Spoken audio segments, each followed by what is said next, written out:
जान के दुश्मन को जान कहते हैं, हम अपनी जान के दुश्मन को जान कहते हैं। मोहब्बत की सी मिट्टी को हिंदुस्तान कहते हैं, मोहब्बत की सी मिट्टी को हिंदुस्तान कहते हैं। जो दुनिया में सुनाई दे उसे कहते हैं खामोशी, जो दुनिया में सुनाई दे उसे कहते हैं खामोशी। जो आंखों से दिखाई दे उसे तूफान कहते हैं, जो आंखों से दिखाई दे उसे तूफान कहते हैं। ये जो दीवार का सुराग है साहब, ये जो दीवार का सुराग है, चाइना अमेरिका पाकिस्तान साजिशों का हिस्सा है, मगर हम अपने घर का रोशनदान कहते हैं, हम अपने घर का रोशनदान कहते हैं। आदरणीय प्रधानाचार्य सर, सम्मानित गुरुजन, कर्मचारी वर्ग, मेरे प्रिय भाई बहनों, सहपाठियों, मित्रों, मैं रजनीश वर्मा कक्षा 12A का विद्यार्थी आपके समक्ष गणतंत्र दिवस के अवसर पर आपने कुछ विचार साझा करना चाहता हूँ। आजादी का असली मकसद नहीं समझ सकता है जिसने कभी गुलामी की हो। हम सौभाग्यशाली हैं कि हमने स्वतंत्र भारत में जन्म लिया।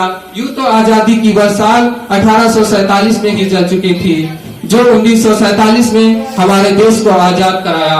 प्राचीन, मध्यकालीन, वर्तमान काल के उदाहरणों से समझाना चाहूंगा कि जब हम फिरंगियों के फेरे में फंस गए थे, तुरंत बसंती की चोला की एक आवाज पर टोलों के टोले उमड़ आते थे।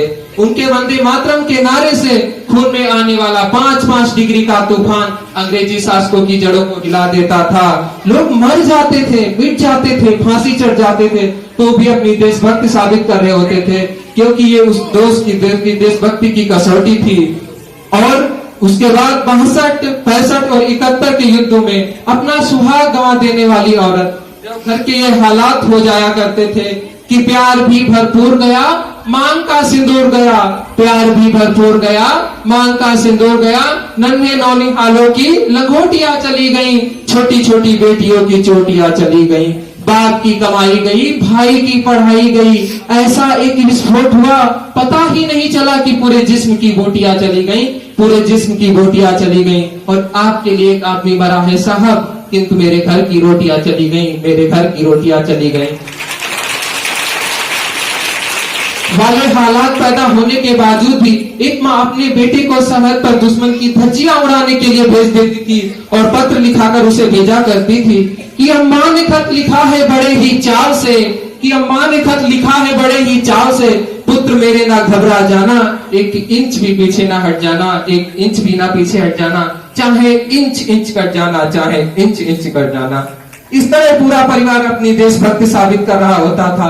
तब देश बलिदान मांगता था, तब देश लड़ जाने को कहता था, तब देश फांसी चढ़ जाने को कहता था। किंतु आज देश ना लड़ जाने को कहता है, ना फांसी चढ़ जाने को कहता है, बल्कि मेरे विचार से कोई व्यक्ति अपना काम पूरी ईमानदारी और मेहनत से करे, वही सच्ची देशभक्ति है। मैं नहीं मानता कि फेसबुक और व्हाट्सएप की डीपी को 3 रंग में रंग लेना देशभक्ति है, और यदि कहेंगे कि साल में 2 बार हाथ में तिरंगा ले लेना देशभक्ति है, तो मैं आपसे पूछना चाहूंगा कि फुटपाथ पे वो बच्चा रहने वाला जो अपने हाथ में तिरंगा बेच रहा होता है, ये क्या उसकी देशभक्ति है? ये उसकी देशभक्ति नहीं, ये उसकी पेट की शक्ति है, ये उसकी पेट की शक्ति है। क्योंकि न मस्जिद को जानते हैं, क्योंकि न मस्जिद को जानते हैं, न शिवालयों को जानते हैं। जो पेट के भूखे होते हैं वो सिर्फ भोजन के निवालों को जानते हैं, वो सिर्फ भोजन के निवालों को जानते हैं। अपने परिवार, अपने समाज के लिए समर्पण का भाव है देशभक्ति, और हर देशद्रोही के जीवन में आने वाला तूफान है देशभक्ति। हमारी सच्ची देशभक्ति ताकि हर देशद्रोही को ये समझ सके कि अगर तू परिंदा है तो आसमान तेरा है, अगर तू परिंदा है तो आसमान तेरा है, अगर तू दरिंदा है तो ये शमशान तेरा है। भाईचारे से रहना है तो रह इस जमीन पर, वरना ये कब्र भी तेरी है, यही कब्रिस्तान भी तेरा है। हम आज हम ऐसे समाज में जीते हैं जहां पत्थर की मूरत को तो लगते हैं 56 भोग, भूखे नंगे तड़पते सो जाते हैं लोग, भूखे नंगे तड़पते सो जाते हैं लोग। मजदूर को मजदूर समझिए, मजबूर नहीं, गरीब को काम दीजिए, दान नहीं। अगर दान देने के इच्छुक हैं तो जीते जी रक्त दान दीजिए, और मरने के बाद अंगदान देकर किसी मरते हुए के जीवन को दान दीजिए। यही सच्ची देशभक्ति है, यही सच्चा राष्ट्र प्रेम। न सरकार मेरी है, न सरकार मेरी है, न रब मेरा है, और ना ही बड़ा सा नाम मेरा है। बस इतना सा गुरूर है मुझे कि मैं हिंदुस्तान का हूँ और हिंदुस्तान मेरा है। मैं हिंदुस्तान का हूँ और हिंदुस्तान मेरा है। परंतु एक वैचारिक बीमारी हमारे समाज में मुझे नजर आती है। कहा जाता है हम दुनिया के सबसे बड़े लोकतंत्र हैं, जहां हिंदू पैदा होते हैं, मुस्लिम, ईसाई, सिख पैदा होते हैं, लेकिन बदकिस्मती से अब इंसान पैदा नहीं होते। और मेरे विचारों से किसी राष्ट्र के निर्माण के लिए केवल ना हिंदू की जरूरत है ना मुसलमान की, केवल एक सच्चे इंसान की जरूरत है, एक सच्चे इंसान की जरूरत है। जरा सोच कर देखिए, पेड़ पौधे और शाखाएं भी परेशान हो जाएं अगर परिंदे भी हिंदू और मुसलमान हो जाएं, अगर परिंदे भी हिंदू और मुसलमान हो जाएं। मैं नमन करता हूं सरहद पर दिन रात हमारी रक्षा के लिए उस जवान को, पुलिस प्रशासन और उस देश के हर व्यक्ति को जो काम अपनी पूरी ईमानदारी और मेहनत से करता है।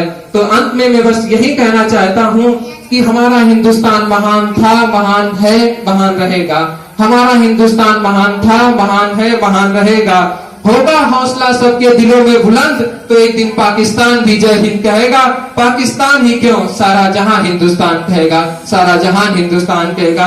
क्योंकि सारे जहां से अच्छा हिंदुस्तान हमारा, सारे जहां से अच्छा हिंदुस्तान हमारा। हम बुलबुले हैं इसकी, यह गुलिस्तां हमारा, यह गुलिस्तां हमारा। जय हिंद, वंदे मातरम। बहुत बहुत धन्यवाद।